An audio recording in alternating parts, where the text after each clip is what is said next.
Party के मजबूत नेता जो चुनाव लड़ सके और जहां पर पार्टी का संगठन जिन विधानसभाओं में मजबूत होगा उन सीटों को चिन्हित कर वो सूची आप लोगों के साथ साझा की जाए। चिराग ने चल दी ये नई चाल, अब झारखंड में भी मारी एंट्री।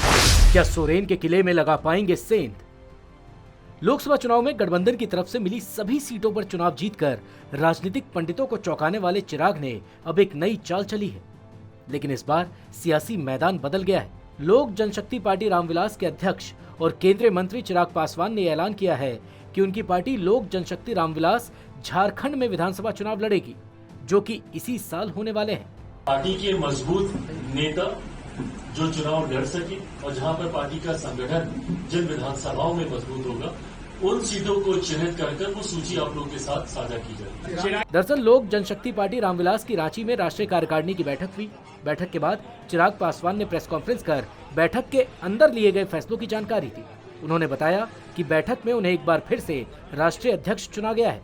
इस बैठक में झारखंड चुनाव को लेकर भी चर्चा हुई, जिसके बाद चिराग ने बताया कि एनडीए के तहत या अकेले जहां उनकी पार्टी मजबूत होगी वो उन सीटों पर चुनाव लड़ेंगे। अभी फिलहाल विचाराधीन है।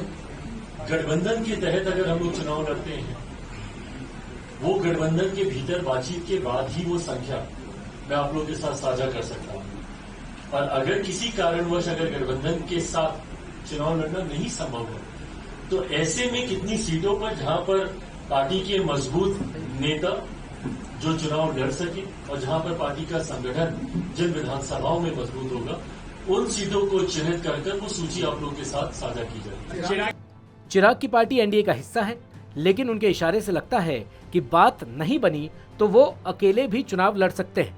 हालांकि इसकी संभावना कम ही है। झारखंड में चिराग की एंट्री से एक नए समीकरण की चर्चा होने लगी है, क्योंकि नीतीश की जेडीयू ने भी झारखंड में चुनाव लड़ने की बात कही है। ऐसे में सीएम हेमंत सोरेन की झारखंड मुक्ति मोर्चा के लिए इस बार की चुनावी राह मुश्किल होने वाली है। चिराग ने साफ कर दिया, लोजपा ने झारखंड चुनाव के लिए प्लान भी तैयार कर लिया। मैनिफेस्टो पर भी काम शुरू हो चुका है। चिराग का कहना है कि हेमंत सरकार को लेकर लोगों में नाराजगी है। झारखंड में लोग बदलाव चाहते हैं।